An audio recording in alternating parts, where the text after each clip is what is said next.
Good morning. Yay.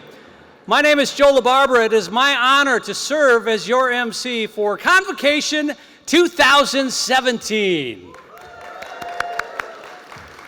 Before we begin, there is some important safety information that you need to understand. First, in the unlikely event of an emergency, please head calmly toward the exit nearest you. Now, exits are located at the sides of the room and also in the rear of the room.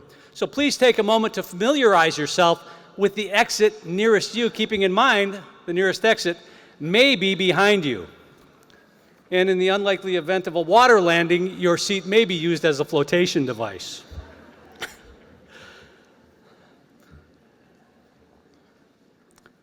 So we begin today with our program, which is about 87 minutes. I guess our flight time is about 87 minutes. And everybody will do his or her part to make sure it's engaging and entertaining and thought-provoking for you as well.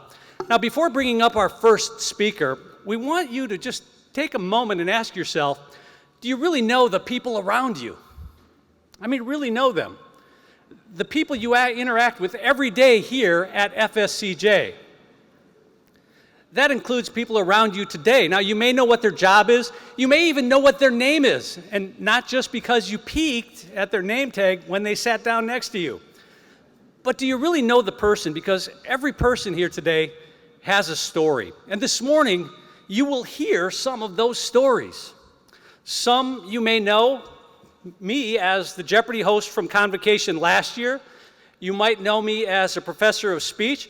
But do you really know my story? Well, here's the short version. I was the MVP of my 1969 Pee Wee League team at Walker Playground, where I was also the 8 to 11-year-old beanbag throwing champion. I had the lead in my school musical in 9th grade, The Truth About Cinderella. I played on the 1979 state championship volleyball team at West Dallas Hale. I've been a public address announcer for the Milwaukee Bucks, where I got to say exciting things like, Ray Allen for 3 in front of a packed house. And that's energy and that's fun. I've also been a public address announcer for the Milwaukee Brewers, and I spent nearly 3 decades on radio and television. I kissed my first girl in 1975. Tonight, she and I are going to the Jaguars game at Everbank Field.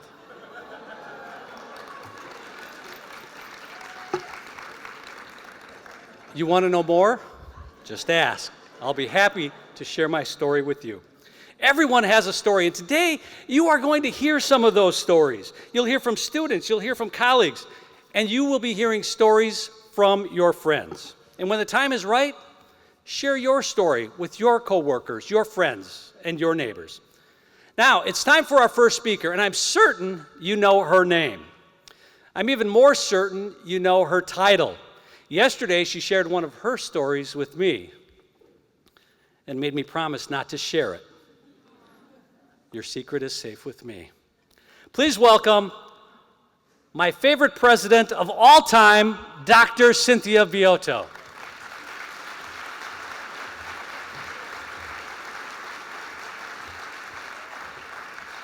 Hey, good morning and welcome, everyone. This is such a great, exciting, electric time for our family called FSCJ. I can feel the electricity in the air, but I also believe, as Joe just shared with you, that we are all storytellers in our personal lives, but also in our professional lives. And to tell your story helps you not only understand more about who you are, but shares who you are to those you teach, you engage with, you love, you like, maybe you disagree with.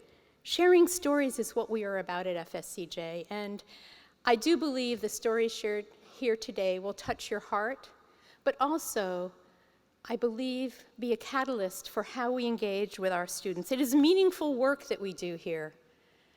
It is so meaningful that we must take it seriously. It doesn't matter what your title or role and responsibilities are here at FSCJ. What matters is that you connect with one another and that we serve as role models. In fact, in my mind's eye, I liken this to that of Monet, the Impressionist painter, similar to the painting he did right behind me. This painting is titled Agapanthus. Now, if you look closely, each individual stroke is but one stroke.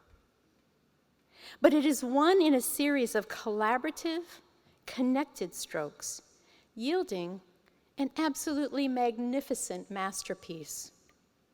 Similarly, here at FSCJ, each and every one of us has a unique role or stroke or responsibility towards creating the masterpiece for students and our community called FSCJ. Without the individual strokes, the master work would not be. Without your contribution, this college cannot be what it must be for our students, for each other, for our community. And as these strokes are unique and important life stories, every student arrives with the same kind of unique and important life stories. Some of our students arrive and have lived on the streets. They have hopes of pulling themselves out of poverty, altering the course that was established for their lives long before they were ever born. Often we talk about P12, like preschool through 12, being such important times of educating students. I suggest it's prenatal through 12, because if we have healthy mothers, if we have healthy babies growing in utero, and we care about the person before it is even born, we have so much more to help propel forward. Recent research by the Network for Southern Economic Mobility shows that in Jacksonville, those born in poverty today have less than a 5% chance of ever escaping the lowest income level. Please let me say that again, because this is so important and powerful. A person born today in Jacksonville in poverty has less than a 5% chance of ever leaving poverty. I trust you share my belief that the best ascension from poverty is education. And that is our deeply embedded purpose here at FSCJ, for the individual, for the family, for the community of Jacksonville. Dr. Browning, one of our own, Dr. Angela Browning, tells of one of her students who grew up in very poor living conditions, with his only parent, a mother, who suffered from mental health issues.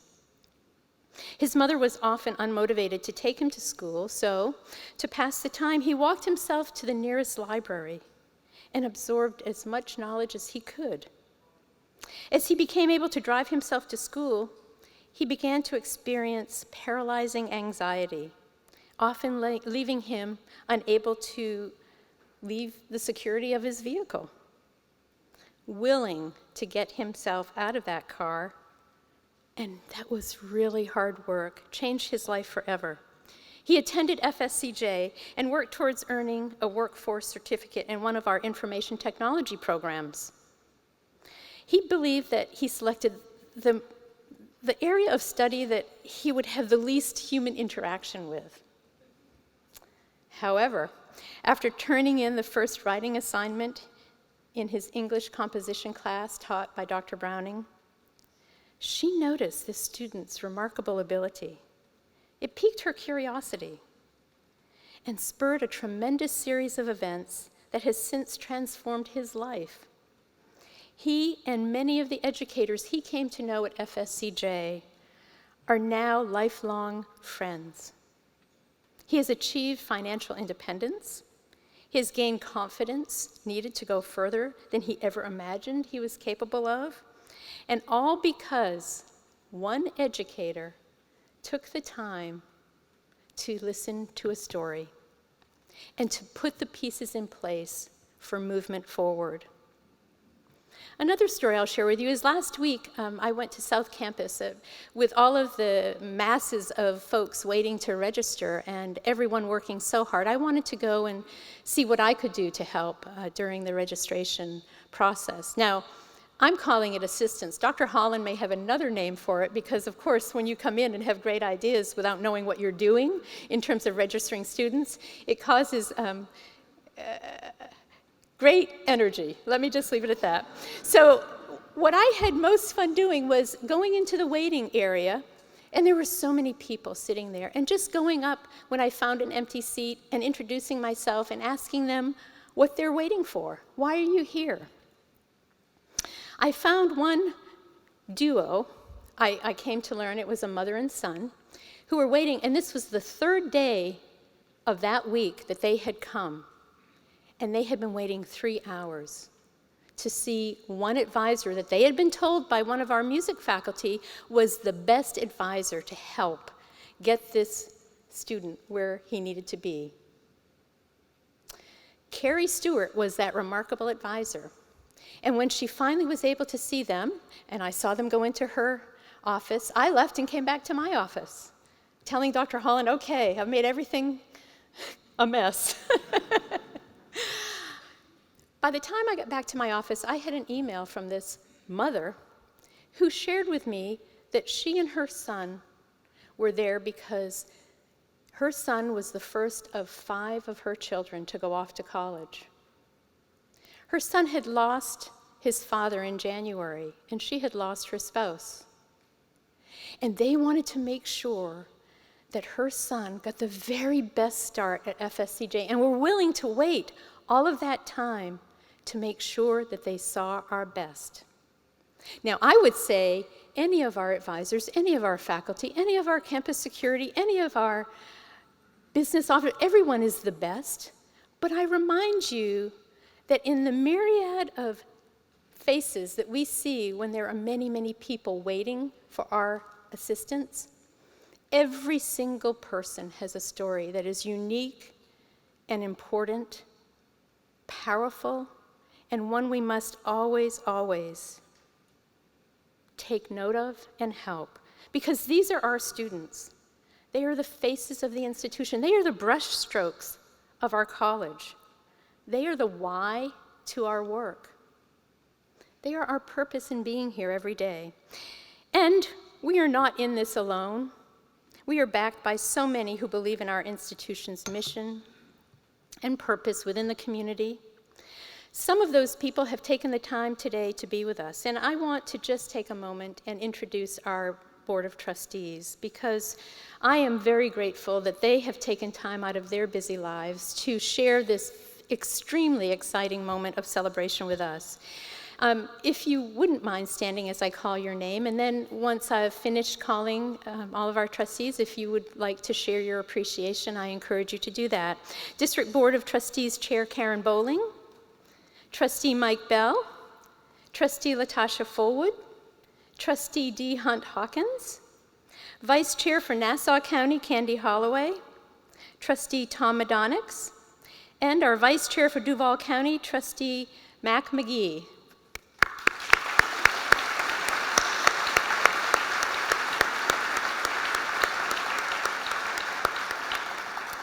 Thank you one and all for sharing our passion for what FSCJ is about. Additionally, I'm pleased to introduce our dedicated executive cabinet members who passionately lead this purposeful work each and every day. As I introduce you, Cabinet, if you might stand, and we'll share our appreciation when we've named you. Dr. Marie Nagy, Vice President of Institutional Effectiveness and Advancement. Dr. Christopher Holland, Vice President of Student Services. Ms. Jana Coy, Vice President of Online and Workforce Education. Mr. Al Little, Vice President of Business Services. Ms. Katie Ross, Chief of Staff, and Dr. John Wall, Provost. Would you please join me?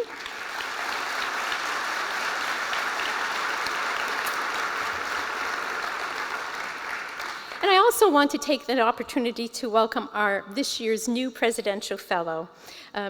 For those of you who might be new in our audience, every year we extend an invitation to our faculty on continuing contract. If you would like to take a year and actually work in the administration as a presidential fellow and come to understand administration from other perspectives and share your wealth with administration, we invite you to join us. And this year, Dr. Jeff Manns, would you please stand to be recognized?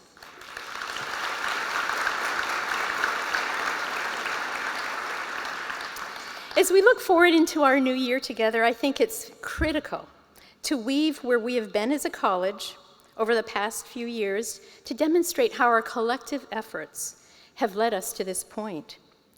You'll remember the theme of our first convocation was One College, where we established our path to create an environment where students could step into FSCJ anywhere at any point and receive the same equitable access to quality learning, quality support, and good advice. The rigor in learning and the exceptional teaching that happens should happen across every site of FSCJ.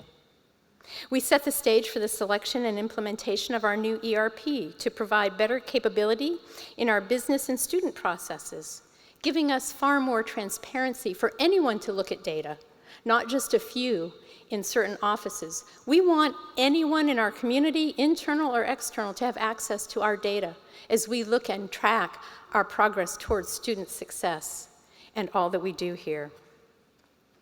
This ERP is much like the skeleton of the FSCJ body because it supports all of our functions, all of our systems, and all of the access that our community has in trying to understand what FSCJ does. Our second convocation brought us together under the theme of engage, examining how we interact with each other across the college, with our community, our partners, and most importantly, how we engage with our students.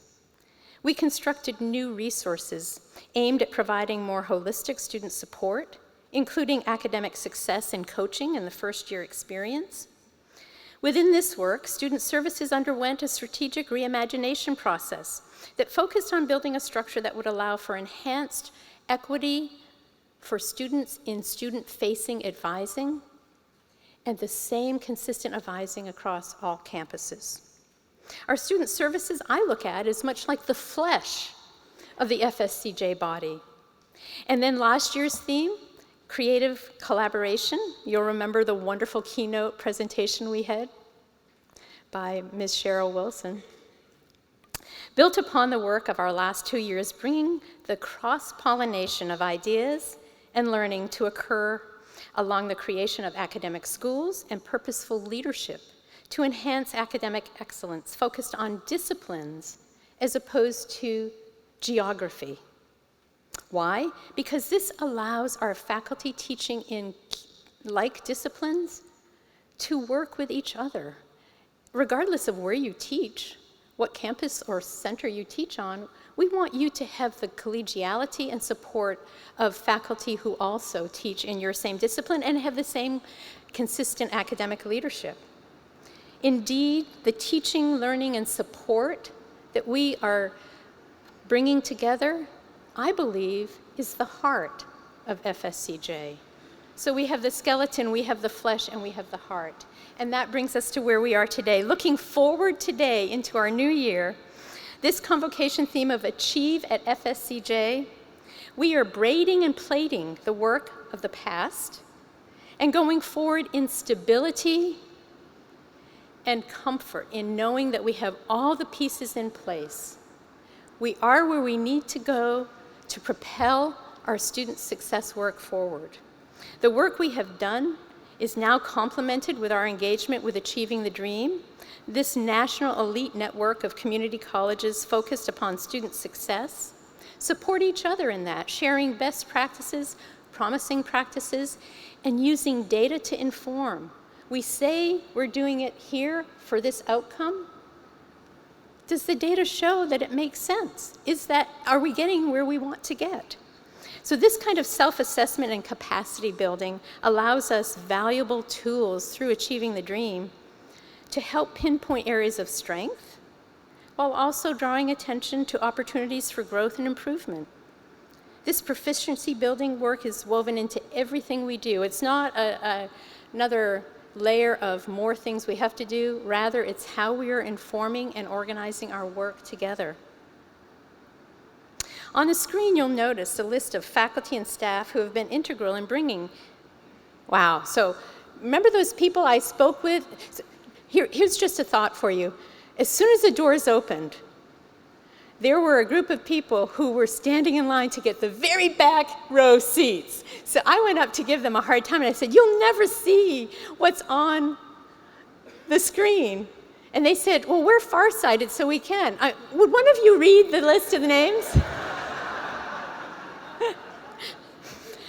With all that being said, you can take your time reading that.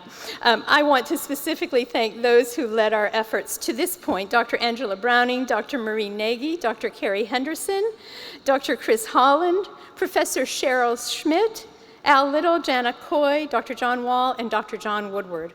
We are off and running. This is our second year of Achieving the Dream, and I could not be more hopeful and exciting. And so additionally, as we look forward to this year, what should we look for in terms of purpose and excitement?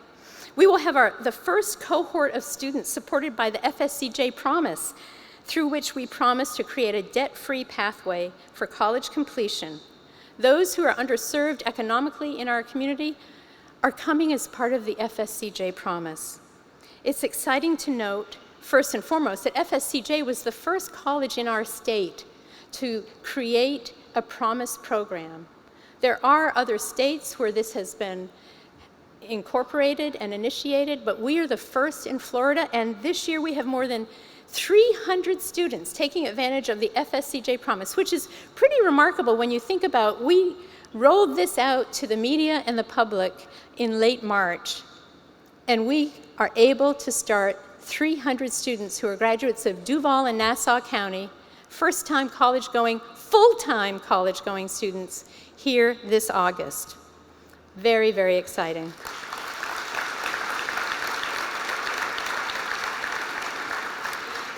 Other things to look forward to in the upcoming year is our Downtown Immersion Project, also known as student housing in the Culinary Arts Cafe, called 20 West, set in the heart of Jacksonville's urban core. This work has finally begun, and this project not only delivers on our commitment to enhance our students' living and learning opportunities, it also creates daily visibility for FSCJ, not only through our culinary arts program, where we will have students interning there, but for every person who walks by 20 West Adams on a daily basis as they come and go back and forth to work, they will see FSCJ. I mean, it is just such an exciting demonstration of FSCJ's partnership with the city of Jacksonville to help revitalize the urban core of our city. Additionally, we're implementing another layer of partnership with our sister four-year institutions.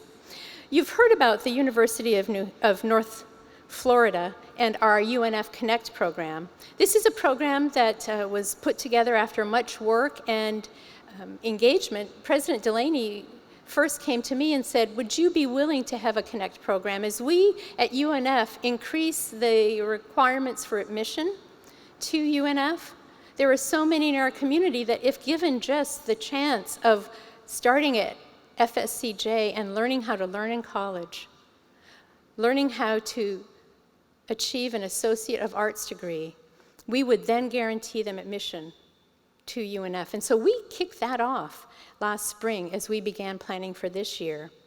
Similar to that, we have been outreached from FAMU and Edward Waters College to create a similar kind of connect where students who wish to eventually end up at FAMU will begin their first 2 years here at FSCJ and then be guaranteed not only admission, they will have dual admission while they are students here.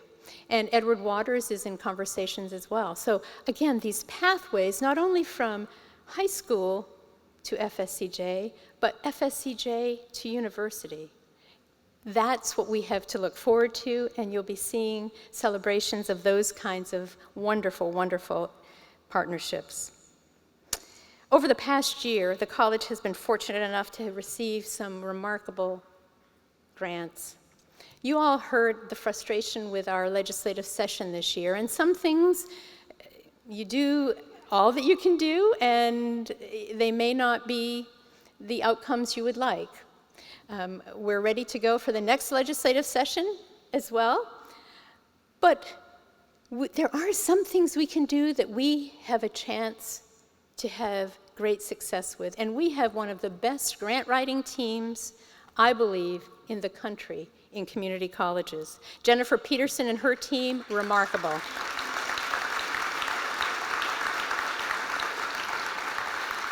Let me just tell you a bit of what they've kind of set the table for this year. A $250,000 gift to the FSCJ Foundation for the FSCJ Works campaign from First Florida Credit Union that is allowing us to create a business speaker series, and certainly Dean Annette Barano has been key in that. A $10,000 economic mobility grant from Bank of America for paid internships in IT, for our IT security students, in addition to the $10,000 workforce development and education grant they awarded us for the expansion of our culinary arts program. A nearly $300,000 STEM success grant from the National Science Foundation, and a $1.8 million grant from the Federal Department of Labor to boost and expand job training partnerships. What's most exciting about this last grant is that the award to FSCJ was the only college awarded in the country and in the state, in a community college. So, I mean, it's quite remarkable. I do give great credit to Jennifer Peterson and her grant writing team, but it would not have happened without the collaboration of our faculty and content experts and staff. And so I say to each and every one of you, we are doing what we need to do to keep FSCJ moving forward. This past April, we hosted our Strategic Planning Day. I know a lot of you were part of it. We began similarly to what we did 3 years ago by inviting community partners and leaders, employers, in the morning to say, how will you define student success from your vantage point in the community? We took that input, and then we invited anyone in the college to come in the afternoon and say, how will we define student success based on what our community needs us to be, based on what we know student success to be? Our trustees will now be deliberating on the draft of the strategic plan, but we have key performance indicators that I think you will understand how important it is that we look at, that we pay attention to, and that we strive to increase. One of our greatest areas of growth, and one area that we need this year to work so deliberately towards, is increasing our retention rate. It's one thing to get our students through the door. It is just as important to keep them in the door, in the classroom, working towards their goal. And once they stay from fall to spring, and then fall to fall, we know these key performance indicators help us. If we can keep a student in class successful for the first 6 weeks, they're far more likely to be there by the end of the semester. If we get the student through the first semester, they're far more likely to come the second semester. If we get the student through the first year, they're far more likely to meet their goal of an associate degree. And so our work before us this year is that in looking across the college, how do we increase retention? We also want to increase the number of students once they get their degree, once they complete, that we find they're employed. And they're employed in a career that gives them a gainful wage. Remember that poverty statistic I began with? It is my passion, and I believe you share this deep commitment of bringing our community out of poverty. And there is no better instrument, place, or people to do that than FSCJ.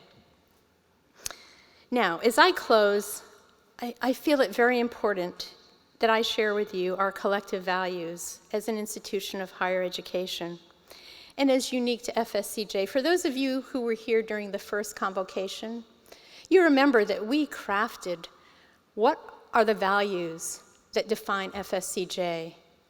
And then we passed out clickers, and the Convocation audience voted on these values. The values of integrity, excellence in teaching and learning, a culture of honesty and trust, creativity, and a respect for diversity. In light of the events throughout our nation and world over these last 2 weeks, I deeply believe that the year before us calls upon each and every one of us more than ever to live these values in all that we do as members of FSCJ, in all that we do in our families, in our neighborhoods, in our friendship circles. We need to live these values within our classrooms, our student activities, athletics, student services, our business operations, committee work. We must embody these values out of respect for each other. And most importantly, for our students, because our students watch us. They see how we react to things. You'll hear from our student panel in just a few moments. Our students look to us as role models for how they, too, live their lives. I would say our community looks to FSCJ similarly, and I would ask you to join me as we embrace the importance of civil discourse, respect for differing opinions and perspectives, and broadening each of our own personal perspectives. FSCJ, I believe, must be a space for difficult conversations, not only for our students, and I know that those wonderful conversations happen every day in our classrooms, but we must be a safe space for our community to have those difficult conversations as well. For I believe in the understanding of difference, we inevitably find the shared likeness of humanity. And in this shared realm, there is no place for hatred, bigotry, anti-Semitism, or bias. I ask of you to join me personally in making sure that we use FSCJ and our engagement with each other to promote the value of humanity. So thank you very much.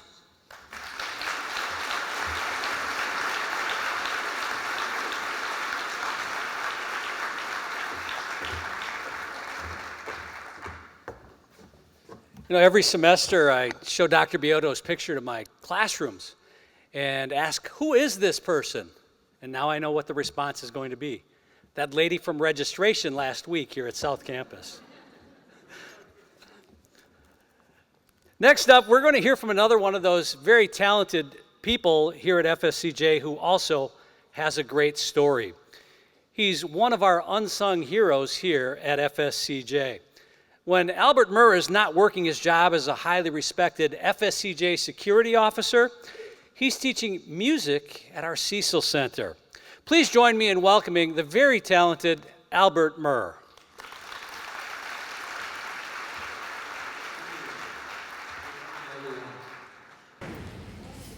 Achieving for me is doing. That's what I try to remember about that. You'll hear a lot more about achieving today. So I'm not going to say anything more, but to achieve you have to do.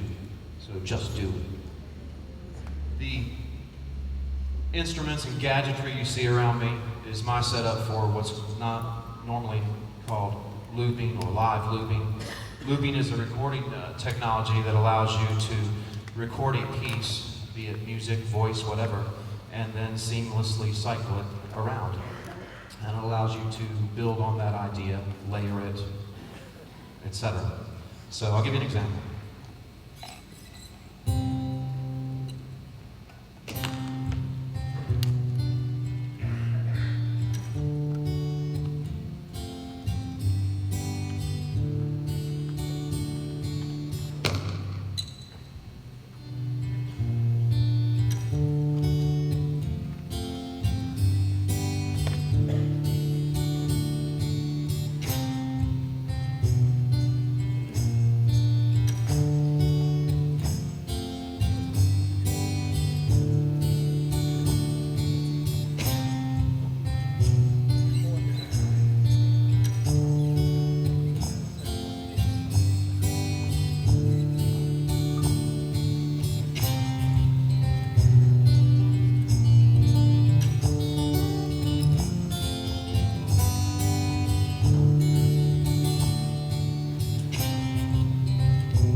see what happens.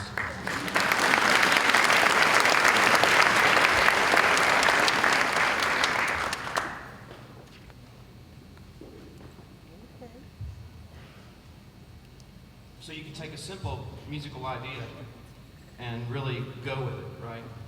So you got. Okay,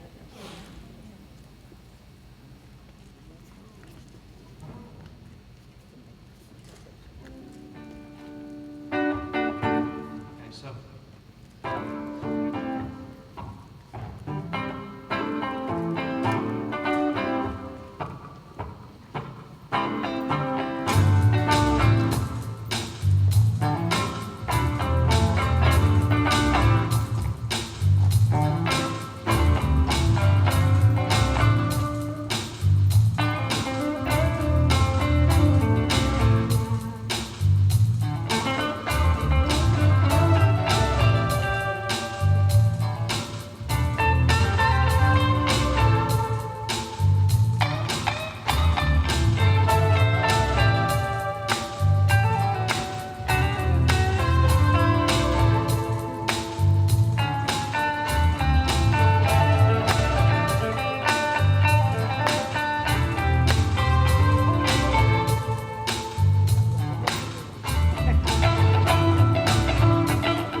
technology has expanded over the years to the point where now you can actually play a small part and change the whole style of the song you're playing. So, lastly, I'm going to show you that. Okay? So I'm going to play 2 chords, and I'm going to put it in like a jazz style. Okay? And then I'm going to change it. Okay? So.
Albert Murr, thank you, Albert. I kept waiting for the lights to dim and somebody to offer me a Diet Coke. Fabulous. Thank you, Albert. Very nice. Our next speaker is here to share some stories and introduce you to our new student panel. He has about 30 minutes of valuable information for you, which is why he's been given about 5 minutes to get it done. Please welcome Faculty Senate President and all-around good guy, Dr. John Woodward.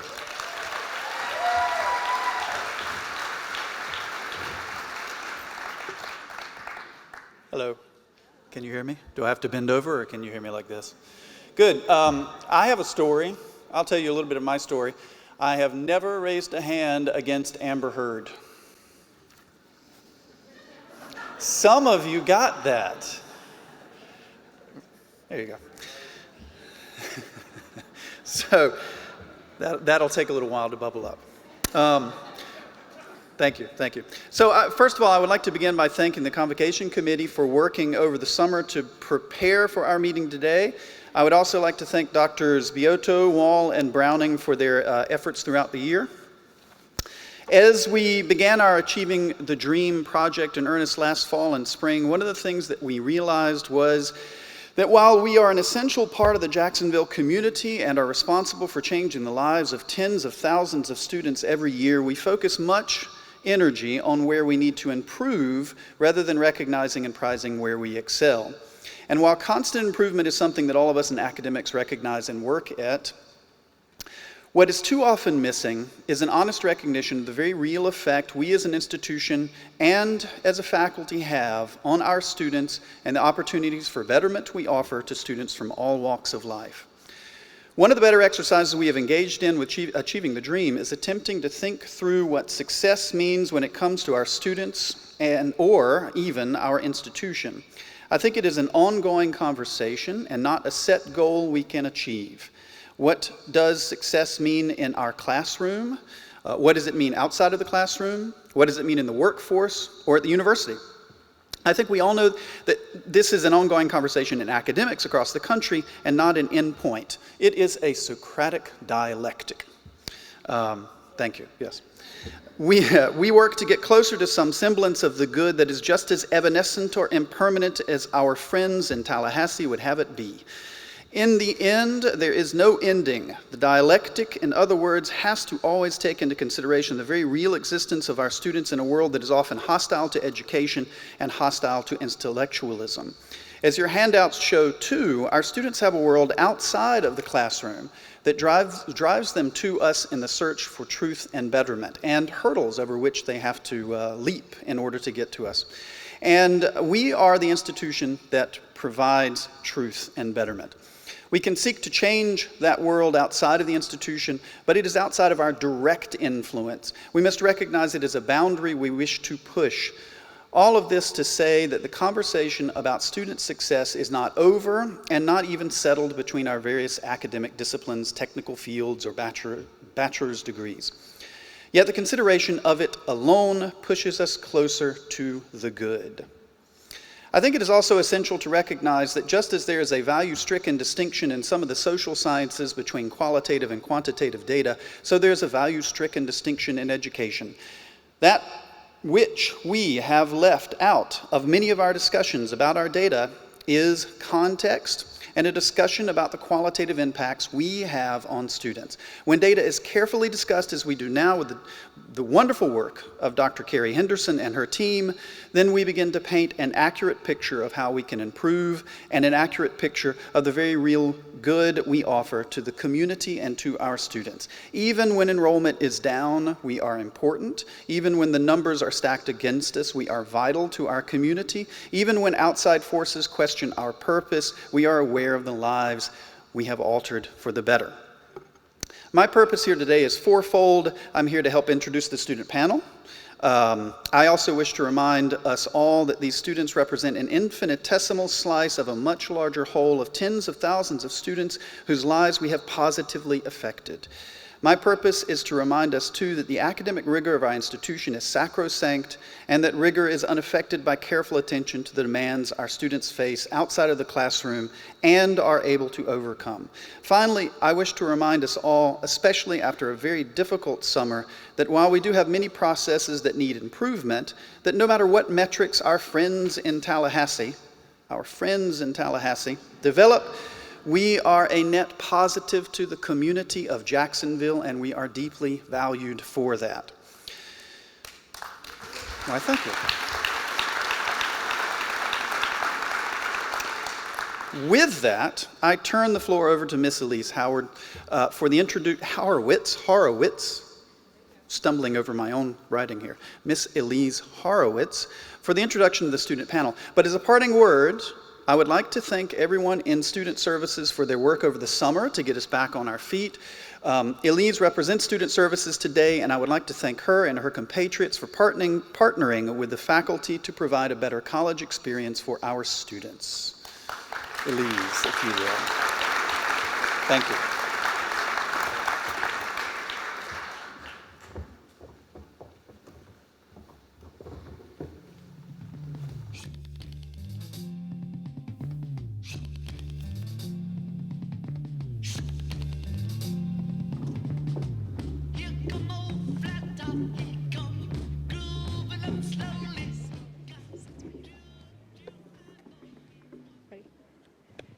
Hi, I am so excited to have 5 students join us on stage this morning to continue the conversation about what success means to our students and what success means to FSCJ. As a group, we've been meeting over the summer to talk about their experiences as students and their dreams for the future. While there are 5 students on stage with us this morning, I think it's important for you to know that 10 students participated in this group over the summer, and our panel this morning has been greatly impacted by their involvement. We've got a lot we want to cover this morning, so we're just going to dive right in with our first question. I'm going to start with Andrew.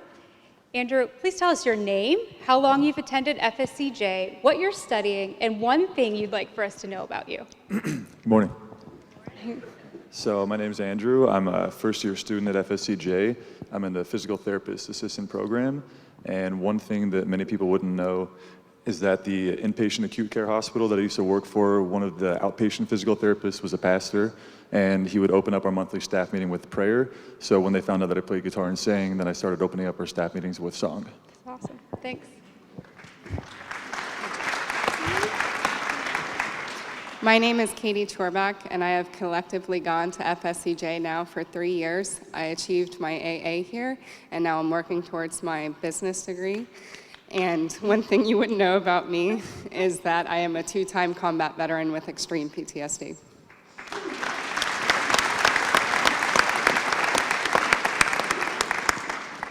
Good morning. My name is Jennifer Amoroso, and I have been here since spring of 2015, and I am getting my AS in the paralegal program. The one thing about me is I started the paralegal program in 2012 after a recent divorce, and it didn't go very well. There was no support, and I was able to come back in 2015, and sitting in my very first semester, Professor Litvak gave a speech, and it touched me, and I knew I was in the right place, doing what I needed to do, and so here I am. That's awesome.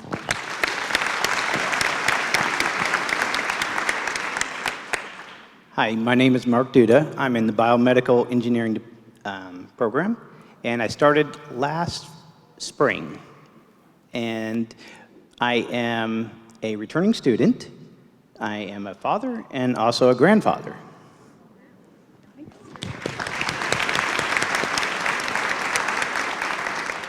Hello, I'm Letitia Breland. I'm a housewife to an Army veteran and 2 wonderful children. I was blessed to physically support my family throughout our military experience.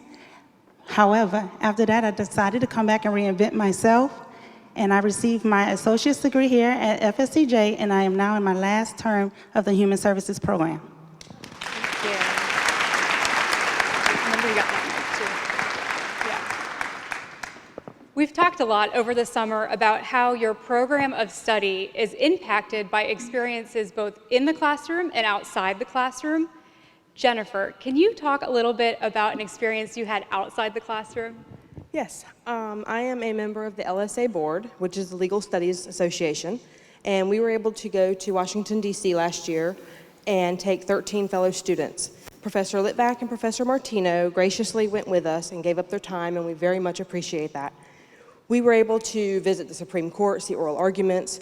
We sat in the gallery of the House and Senate and watched Congress, museums, monuments. There were so many things. But the friendships and the bonds that we built with fellow students will remain a lifetime. There's friends that we've made from that trip that we will carry forever with us. And the bonds that you can make here in the different things is just unbelievable. That's great, thanks. Katie, how about you? I had a great experience with the Vet Success Office that used to be located in Kent campus. When I first came back to FSCJ, I was a lost veteran, and I was very close to becoming another statistic. I was lost in camaraderie and family and it all. I didn't know what I was doing. So I came across that office, and we became a family over there. They substituted my camaraderie that I was so missing. We started doing volunteer projects around the city all together, and then stemmed from that, I started my own nonprofit here for homeless veterans in downtown. Stemming from that, I won the Hands-On Jacksonville Service and Uniform Award, the Presidential Volunteer Award, and I was Cabot Celebrities Community Volunteer of the Year last year. That's amazing, thank you.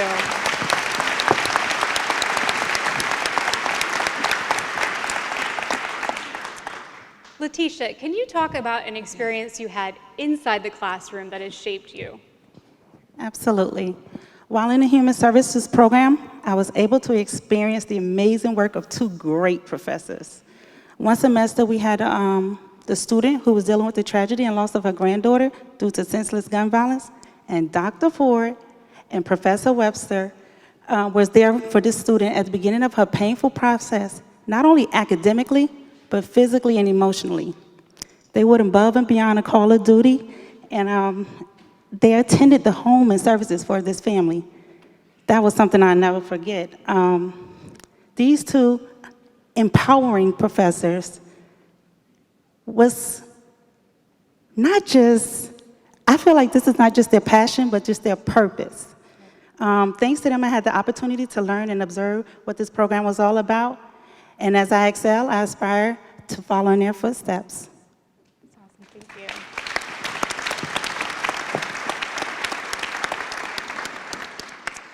Katie, you had an experience in speech class that had a profound impact on you. Can you tell us about that? I did. When I took Dr. Keneal's speech class, at the end of the semester, we had to do interviews of each other and a final presentation. Now, she brought in Jennifer Sanchez to help critique our presentations and our interviews of each other.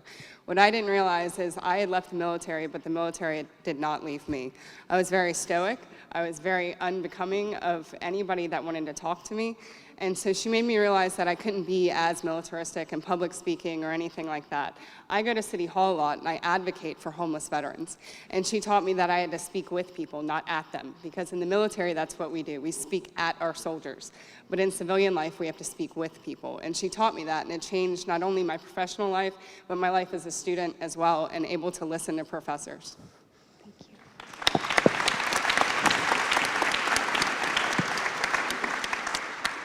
As we've heard this morning, FSCJ is really focused on student success this year.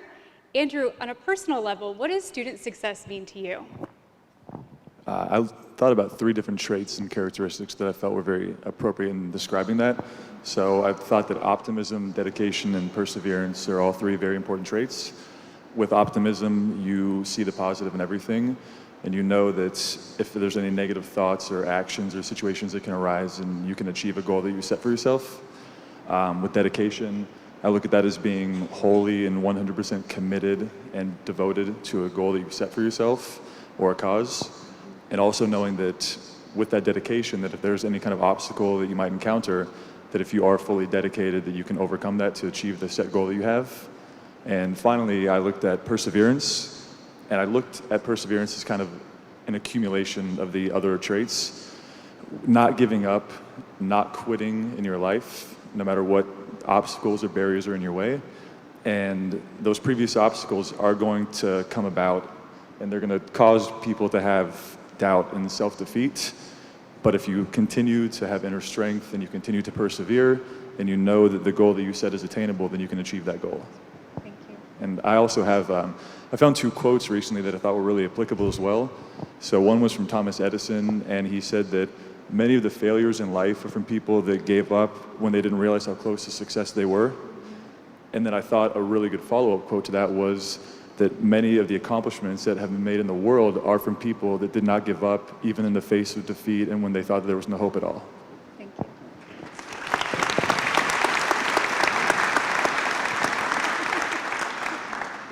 Mark, can you tell us about a time you've had to dig deep, maybe use that determination to overcome a barrier to your academic success? Yes. Mine was with the world of proctoring, so I had not experienced proctoring as a returning student yet. So this was my first proctor exam I was going to take. And I was taking an online class, and I had to go to the Deerwood Center. And as I checked in and got my computer, I went ahead and logged into a virtual computer to also take my test. And now I was used to the world of Scantrons, so this was a lot different than what I was, so I already had the test anxiety going on, and I mistakenly only logged in for like an hour on the virtual computer. Now the test wasn't timed, but I had logged out partial through the exam, and they had to basically get a hold of the professor at their home and then contact them so I could keep going there. So I was able to make it through it. It took 4 hours to finish through it. And I actually did well in the class, but that was my biggest overcome. Thank you.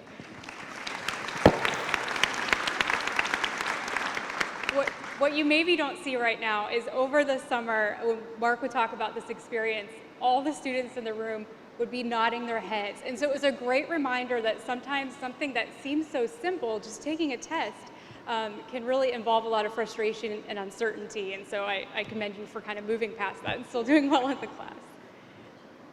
Our last question is in two parts. And Katie, I'm going to start with you. As you think over your time as an FSCJ student, what's one thing we as FSCJ do well, and what's one thing you would like for us to change?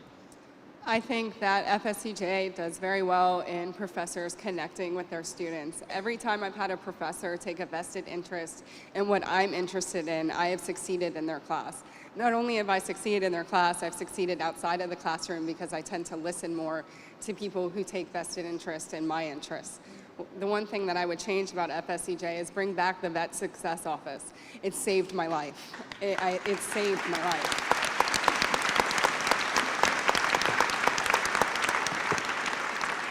Andrew, what about you? Also, like Katie, I want to personally commend our faculty. In the physical therapist assistant program that I'm in, the program director, Dr. Sean McClafferty, and then Dr. Diane Drysdale, who's the lead instructor, have both been, even prior to my admittance to the program, extremely supportive, very helpful, not just informative, but they've both individually gone out of their way to help me in a lot of different scenarios where they've reached out, and whether it's me wanting to be in pediatrics and Dr. Drysdale setting up volunteer work at a pediatric outpatient clinic, or Dr. McClafferty, who went out of his way to help with overriding classes and contacting the dean for me and things like that of that regard, and like letting me, not take transferring credits over that I was having difficulty trying to get it done, and they just both went out of their way individually to help me out, and I wanted to personally say that I think they're tremendous assets to the organization. Yeah. And I also, what I think FSCJ needs to do well, it's a pretty serious subject matter to me, so North Campus needs a coffee shop. It's...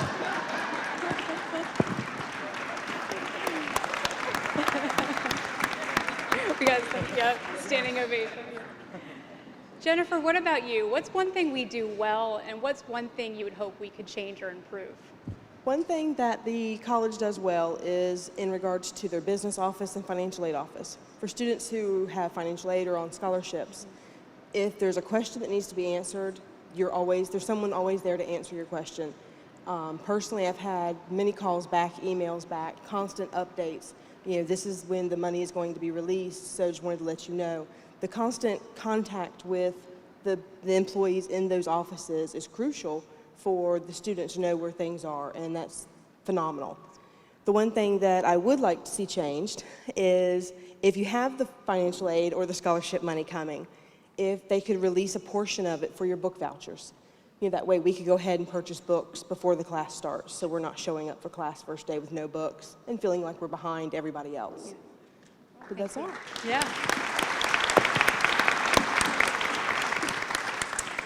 Mark, what about you? So with me, I find the flexibility is awesome here. Prior to going back to college, I was traveling a lot, so I missed out a lot on family time, and I was taking online classes and night classes, a lot of night classes, and so that was really crucial for me.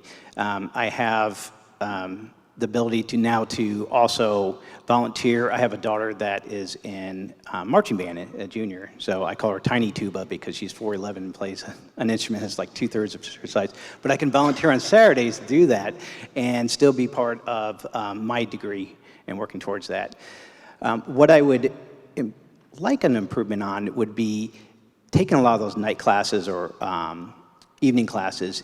Office hours are hard to get to and I love being able to meet with office hour with the professors. So if there was like an hour, maybe once a week, where they could log on, it could be virtual. I think that would be really helpful. Thank you.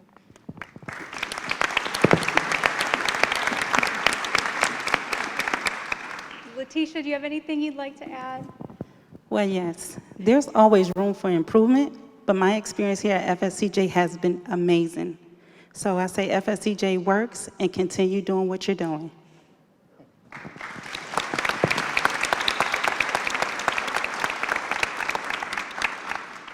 I just want to say thank you all again for coming up on stage this morning, for sharing your stories, for being brave. Thank you. And a big thank you to all the students who participated in this project. We have a couple of the students with us this morning, so thank you, thank you. And on behalf of the student panel, we hope you just have a great 2017-2018 academic year. Thanks. Thank you.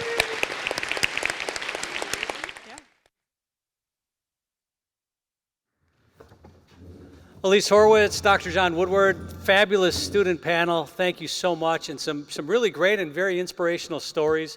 And it kind of goes to prove something that I share with my classes every semester, and that is everybody is fighting some kind of battle that you really don't know all about. And it's important to understand that. That's why we're kind to everybody.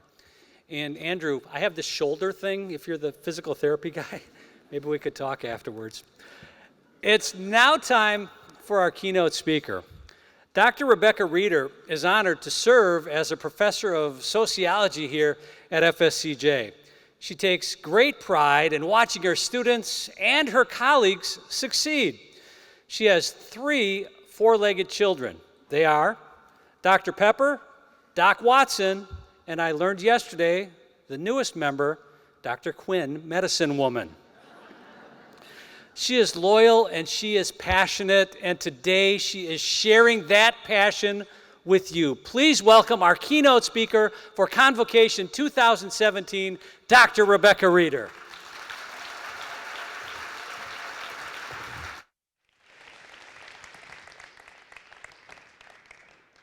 Yikes.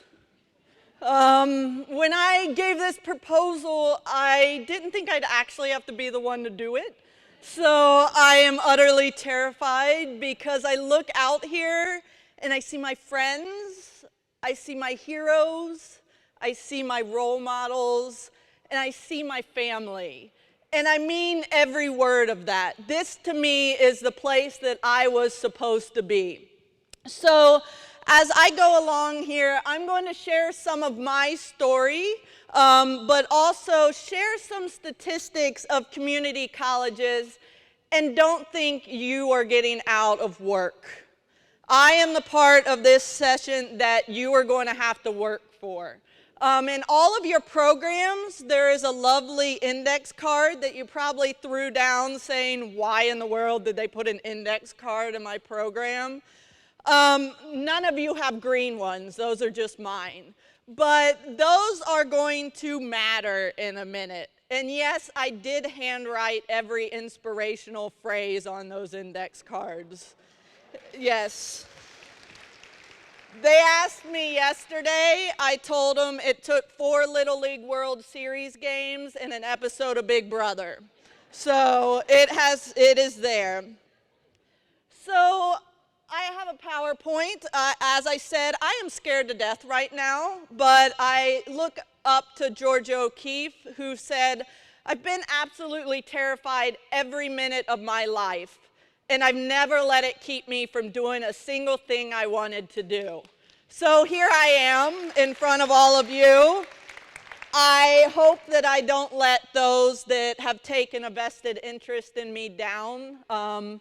My hair looked good before I got here, and then I sweated. So I tried. Bear with me there. All right, let's start this out. Everyone who has a wonderful pink card, pink, it's really pink. It says pink, but it looks a little ugly up there. Stand up. Woohoo, we're getting exercise. All right. Some of you aren't standing that have pink cards because I know there's 250 out there. So you represent 25% of the people here today. All right, you can sit down. So blue, stand up. Woohoo! You did it right, because blue also is 25% of the people here. Now you can sit down. All right, the rest of you, I'm not going to make you stand for sake of time, but woohoo! We also have yellow. There's more yellow than anyone else. We have white, and we have orange that they tell me looks like a really ugly brown on screen, but it's a bright orange in your program. So let's start this off right. I would like the pink and the blue to stand. Pink and blue stand. Woohoo! All right, everyone look around. This represents the 50% of U.S. college students that go to community colleges. We are responsible for the education of 50% of American college students. That is a big responsibility. And it scared me when I tried this yesterday because seeing it really makes a difference. So we often get students that look like this, that are ready, that are prepared, that want to be in our classroom. Just so you know, all these pictures I took or were taken taken of me, I wanted not to violate copyright. So this is actually Dr. Pepper. Dr. Pepper is ready for be a student, but often we get students like this. You know them. Some of us are like this right now, aren't we? I see you out there. And this is Doc Watson. He looks bigger in this picture than he actually is.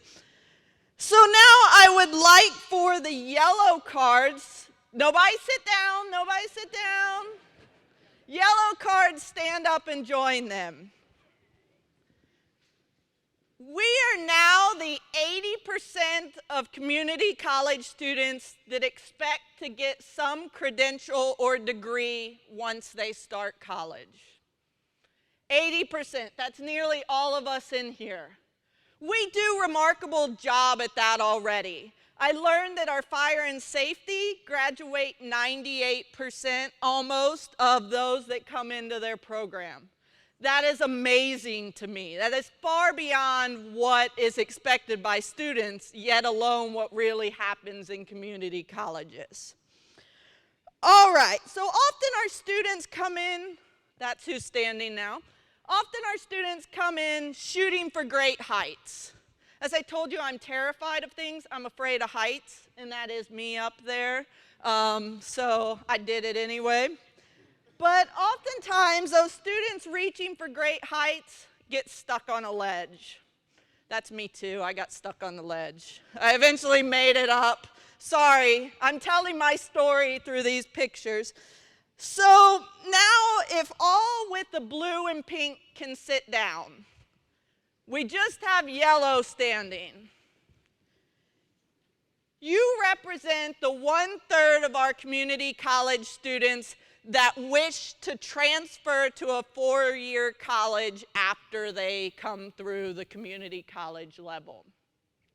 We at FSCJ do really good at this. We have a high transfer rate. We are above the national average, which I will talk about in a minute, or I won't talk about and you can look up later. But you represent the 1/3 that wish to move on to a 4-year institution. So, okay, yellow, you're getting a workout. I'm sorry, but you picked the wrong card if you don't like to stand. You didn't pick it, it's just out there. All right, so yellow, now we are switching gears.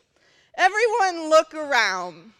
This 30% of you here represent those that will make it through the community college in 3 years. 3 years, that's time and a half. What FSCJ does already great is that we are over 35%, so we're above that national community college average. But we still see that it takes our students a long time. Yellow, stay standing. We are now going to add, oh, I went backwards. I wanted you to see me climbing again, I was buff. Now we're going to add orange and white. So orange and white, stand up and join them. You are the approximately 50% of community college students that take 8 years to graduate or get a credential. Do you remember what you were doing 8 years ago? I was on a beach in Mexico. I really was, actually, this week. That's 2 presidential terms. 8 years. You know how much changes in a presidential term? We may come in on one financial aid and it be gone by the time we reach that. It's happening. So I do this because I want you to see how really drastic it is. I can say 50% and you think, oh, whatever. But look how many that is. 50% of community college students take over 8 years to get credentialed or to get their degree. All right, everyone can sit down, take a break. Woohoo! I know you're listening because I know how many of each card are out there, so I can see everyone standing. All right, so that was a trick. Now everyone stand up. Woohoo! I feel like Richard Simmons. Come on, come on. If you don't know him, you're too young, look him up on YouTube. He's hilarious on Whose Line Is It Anyway? All right, so I would like everyone that has an orange, blue, or pink card, stay standing. Everyone else, sit down. You're getting your exercise, right? Woohoo! Who needs coffee? Yeah, I went to Starbucks to get coffee and their power was out. It was terrible. That's how my day started. So, look around. This is very scary statistic for me. Those that are sitting represent the 40% of our students that drop out between the first and second year. Yes. We have lost, look next to you. There are very smart people sitting down next to you. There are very smart people that are sitting down because they experienced some hurdle, because they may not have been prepared, because they may not have had the assistance that they needed. We do a great job at this, but there are always little things that we can add to make this number greater, to have less people sitting down. All right, so now you can all sit down. It's not a trick. I do trick, but it's not a trick. So one way that we can keep these people that we are losing, that we can bring more students into our college, because we're great people. Why wouldn't they want to be around us? All of you are going, shut up, you're annoying, get down. But really, we are a great community. So what can we do? Part of what Dr. Biotto said, she did not say this, but this is what's happening. Sorry, she did not say this. I forgot I put this one in there. This is what is happening to our students. They're tired. You work all day, you have a family, you get exhausted.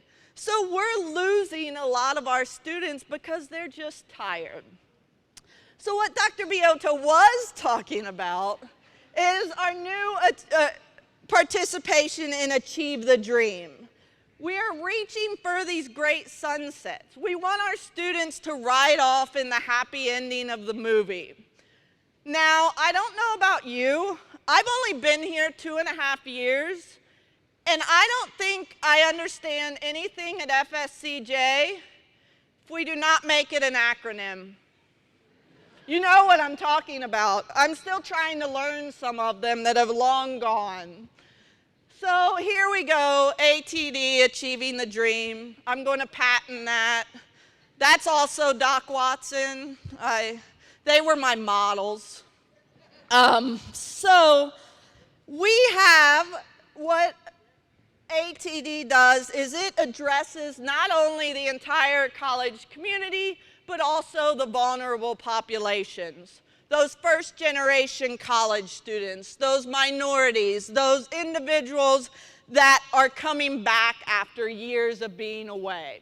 So we are going to work hard with this Achieving the Dream. All of our students should have this moment of success. This moment where they stand out on a way too high balcony for someone who's afraid of heights and says, yes, I did it. And so we got to get back to the preparation of our students as well as our interaction with our students. Interaction, preparation, community are big things that Achieving the Dream wants to focus on. It's not telling us we don't do it. It's celebrating that we do it and giving us new ways or ways that we may not have thought worked and excelling our student success. All right, we're standing up again. Not everybody. Don't everybody stand up. Anyone with this pinkish color card up here, stand up. All right, look around. Pink's getting a workout now. You are the 25% of our students that need to take at least 2 remedial classes to be ready for college. 25% of community college students need at least 2 remedial classes. All right, orange and blue, stand up to join them. Huge number again, right? You represent the approximately 60% of our students that need at least 1 remedial class. And a lot of times they do not get that first. So we have students coming in that need a little extra care, that need a little extra preparation. All right, blue cards can sit down. Blue cards. This was so much fun trying to figure out the colors and the percentages. A lovely summer. All right, you orange and pink cards represent the 35% of community college students that take an online class that have had some sort of online orientation.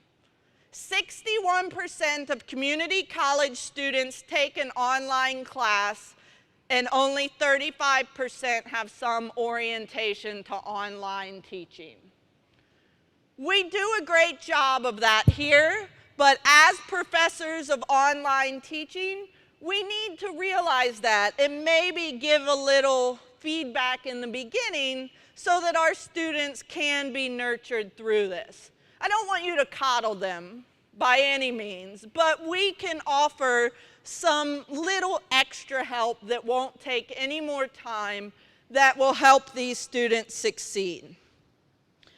All right, so let me see who sits now. Ooh, I lost my place. All right, everyone sit. Woohoo!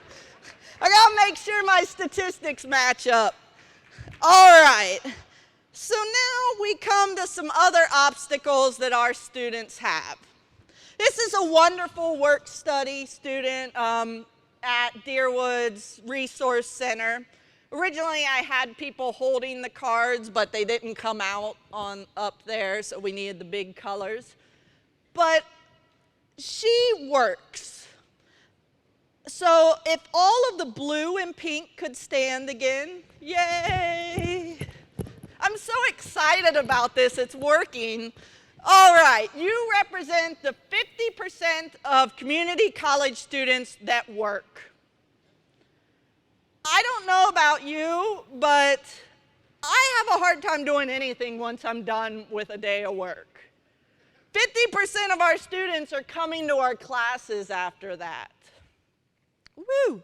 So as we move along, we need to realize that our students do face hurdles that maybe the average four-year institution college student might not face. Actually, only 37% of four-year college students work. So there is a huge jump in the community college. All right, now you can sit. Before this next slide, I want to tell you, and I'm not going to call them out, but If you want to know his name, I'll tell you afterwards. He knows it. I begged someone to give me a picture of their family. I begged, down on my knees, please. But instead, you're stuck with me. I was always cool when I dressed. Yes, that's really me. I'm about 8 there, not harsh. I always had hair like that too. So if I could have the orange and white stand up, orange and white, woohoo! You are the 20% of community college students that have a family. There are probably more, but these are the ones that were noted in the survey. 17% of you are single parents. 17% of our community college students are single parents. That is a big responsibility to have while also going to school and working. And there was an interview of community colleges across the U.S., and 84% of those community colleges said that we should offer some sort of child care, but only 42% actually offered it. We do that right. Woohoo! Yes, we have child care. So we're already doing things right. I'm not up here to say what we are doing wrong. We are already doing great things. So oftentimes, our students feel like the sharks are circling. That's a real picture. I took that. They fed the shark some kind of meat on a boat. All right, so it's true. There was this little incident where a friend of mine and I may have went to the Bahamas and ended up on the wrong island and had to quickly get a plane to the right island, so we passed time on a boat. All right, so I'm going to switch courses. I want the orange and white to stay standing, and everyone look around. Those of you that are sitting, this is very important. Those of you that are sitting represent the 80% of community college students that recorded that they had never talked to anyone at the college about their career matters or to a faculty outside of the classroom. That's ridiculous to me. I hope that FSCJ is higher than that, but that was one of the most stunning statistics I found in my research this summer. All right, so what I have for that is gasp. All right, so everyone can sit down. I want you to remember that picture though, 80%. So what can we do? We are our students' social capital. This picture, I went to an art show. I love trees. I'm not a tree hugger, but I love trees. And this young lady here is a student at UNF. This was an art show downtown, and I bought her first ever art piece. While I was speaking to her, I said, I teach at FSCJ. She said, oh, my partner was going to go there but couldn't afford it. I told her about the Complete Florida program, and her partner is now in our bachelor's program. Something very little. That's something I would do. I tell people what I do. They ask, I tell. But because of that, we now have another student in our program. Everyone does little things like this all the time. We just don't realize the impact it has. This next picture, I look like I'm robbing the Coke machine. If you knew me 2 years ago, I'd be robbing the Coke machine. Realistically, I am trying to find a student's hearing aid. A student came into the office, got an administrator, they were trying to get the hearing aid, and I got down on my, as you see, and started pulling things out because the Coke machine would not move. That student was in my class the next semester. I didn't get her hearing aid. I got her about $1.62.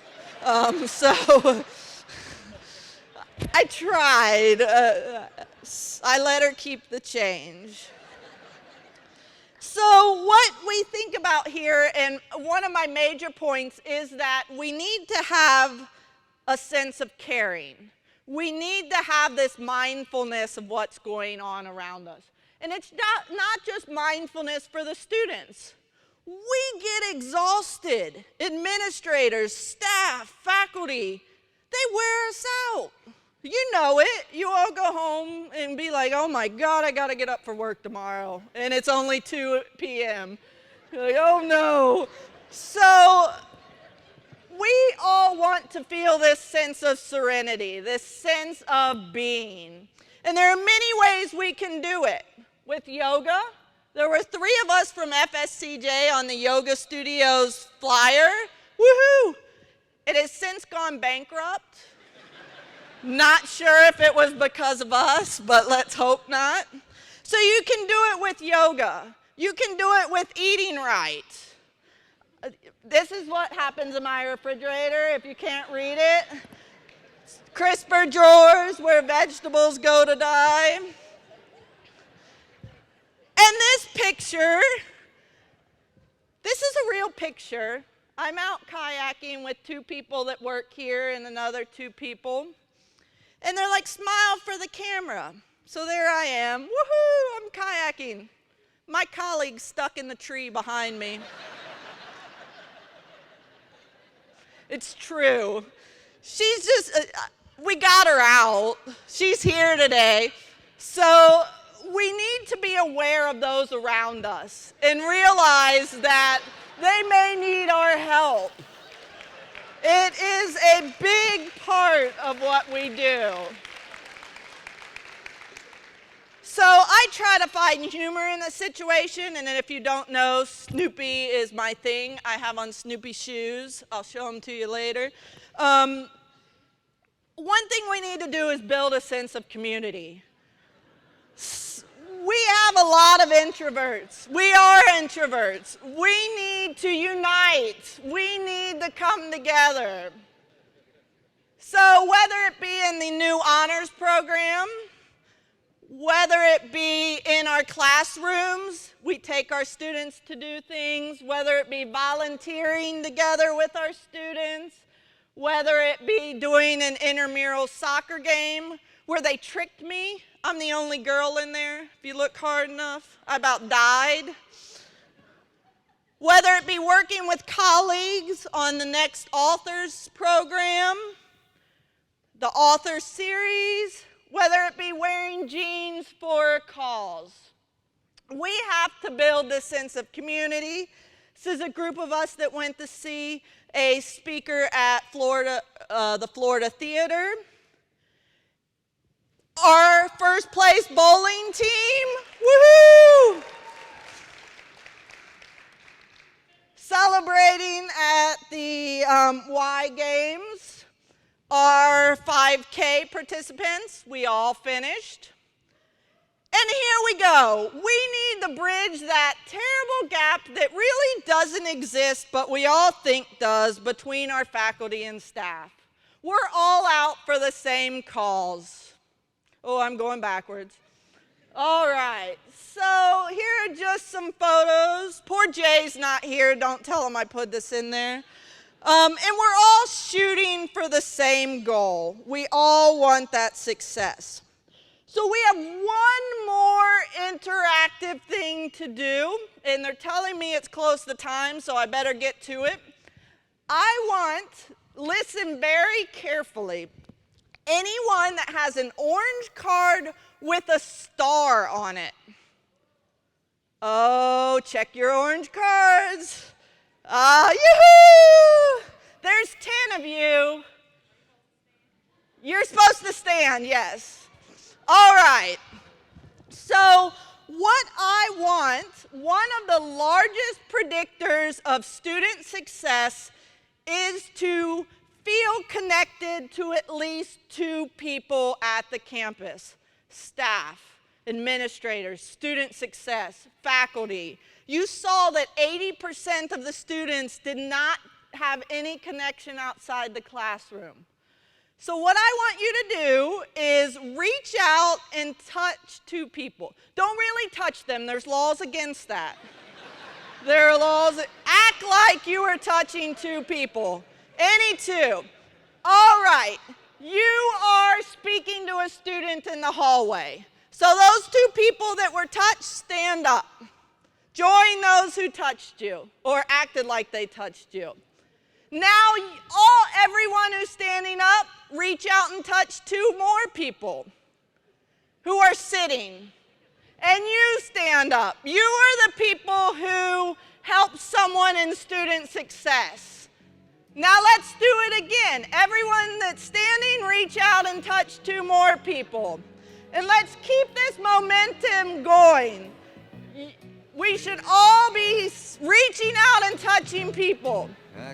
You are the qualities that our faculty and staff have. You are the little things that we do. You are our resources. And as we do this, keep touching and look around at how quickly everyone is standing. Just by 1 second, 1 minute, we have touched everyone in the room. They killed my music. Hands reaching out, touching me. There it comes. So you see how little things can create a huge difference. Wasn't the spring, Woo! and spring became the summer. Who'd have believed Thank you'd come along?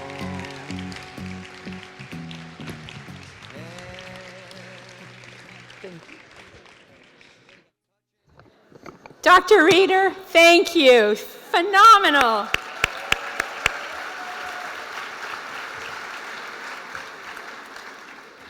Boy, I will tell you, there is no way to put words to the excitement that I feel.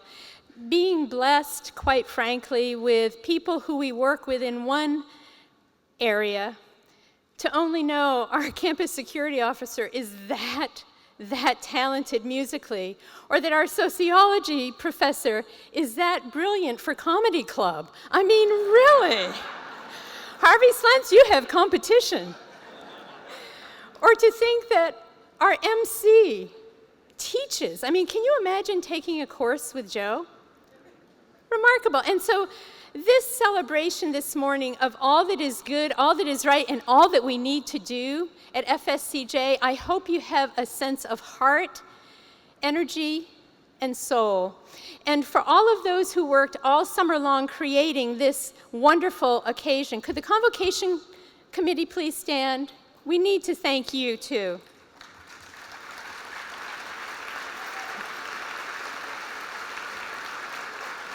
Thank you so much. And one other person I want to point out is at the 11th hour, which is usually when I get what I think are brilliant ideas, I wanted to use the analogy or the metaphor of Monet and Impressionist painting to what we do here with each and every student and each and every engagement. And so one of our finest faculty members who teaches art here, Dustin Harewood, very kindly, within a day's notice, put that together. Dustin, stand up, because I would say,